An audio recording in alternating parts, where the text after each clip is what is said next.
This is my grandfather, who's Brooks, and her first novel, The God of Things, she also illustrated. She had a number of these kind of very fine drawings that she included in it. Her second novel, she was actually on bed rest. It was published in 1904. She was on bed rest, pregnant with my grandfather, so she, I guess, didn't have time to illustrate it, so they brought in I.H. Callada to illustrate it for her. But they were published by Little Brown and Company, marketed from coast to coast, and she was kind of off and running on this adventure of being a novelist, in addition to being a wife and mother, which was kind of unusual in those days. And I asked my mother once, how on earth did she did it? You know, I was struggling with 2 kids and running a business, and I said, how did she do it? She said, oh my dear, she had help. I was like, right, okay, that's what's missing from my life. So, anyway, everything was going along really well, and then in 1908, Brooks, my grandfather, came down with polio, which was, of course, just a complete crisis. And he was in an iron lung for a little while. He was really sick, and she just kind of dropped everything and tended to him. And I mentioned the story because I think it really illustrates the kind of person that she was throughout her life. Whenever her family or her community needed her, she would set other things aside and sort of take care of things until the crisis was over. And I mean, women tend to do that in general, but that was definitely the kind of person she was. So it wasn't until 1913, 1914 that she started to get active in suffrage. And at that point, Brooks had recovered to the point where he could be in school. The 2 older kids were off at prep school, and so she was down to the 1 kid at home. And she had time on her hands, and she was active in Portland's progressive politics at the time, or progressive movement. She and Robert both, and she subscribed to these lectures that were given by Mrs. Hamlin, and they were at the Congress Hotel in the music room, I think, the Congress Square Hotel, which I don't think is with us any longer. But Mrs. Hamlin had this current topics lecture series where she would travel around and give these lectures on anything from like trade with South America to keeping milk safe or something, just all these weird topics. And weirdly, even though she earned income by leaving her house and traveling around and doing these lectures, she was an anti-suffragist. She didn't think women should have the right to vote. And so my great-grandmother was there one night when she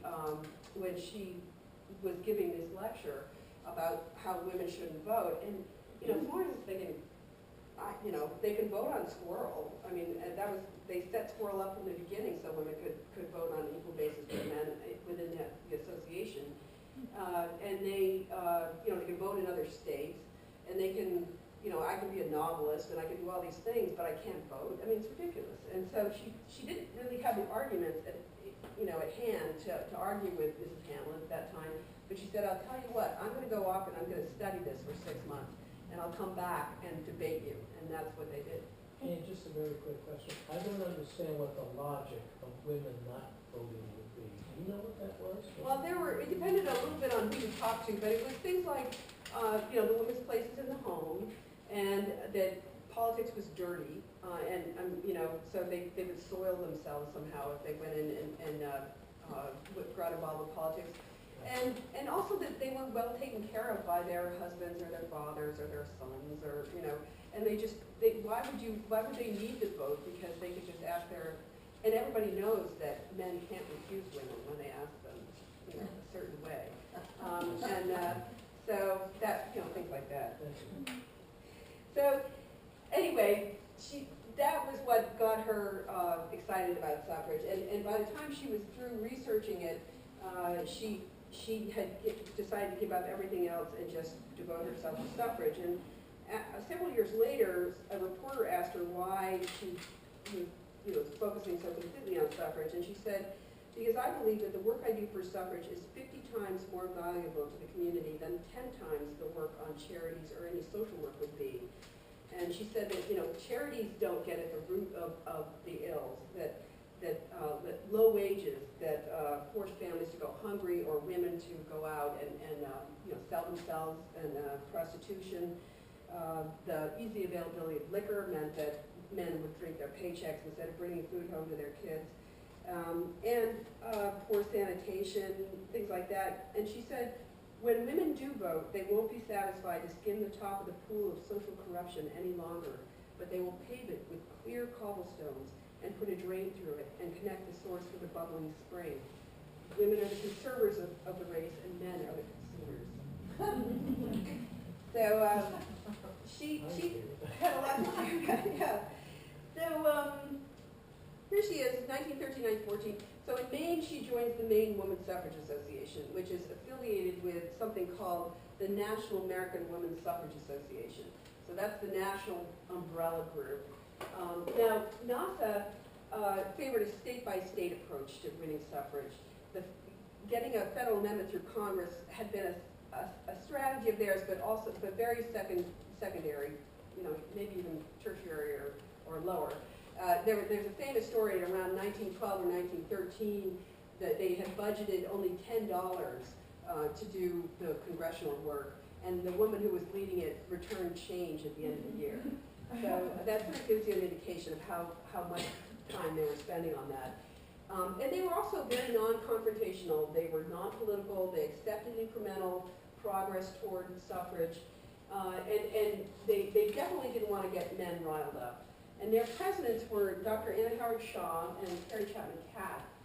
And here they are, very strong, amazing women in their own right. And so Florence is very happy working with MISA, Maine Woman Suffrage Association, and she quickly gets on their board. She's writing articles for the suffrage column for the Lewiston Journal. Because she's so comfortable on stage. Remember, she performed in all these plays. She's a great presence on stage. She can write letters to the editor. She can write pamphlets, and she can speak in the stumps. So she quickly becomes their rising star, and they're excited because, as was the case in the movement nationally, the leaders were, some of them had grown up and grown old working for suffrage, and they needed some new blood. So even though she was, she was in her early middle age, she was still new to the movement, and they were excited to have her, and they saw in her the future president. So that was all going really well. But in end of 1913, 1914, another thing was happening nationally, and that was the formation of the Congressional Union, which became the National Women's Party. And this was started by Alice Paul and Lucy Burns. Passing an amendment through Congress was their sole focus. That's all they cared about. They didn't want to have anything to do with these state-by-state methods. They were willing to employ very controversial methods like picketing the president, and their whole sort of central thesis became holding the political party in power accountable for failing to pass suffrage. That's what the picketing was about.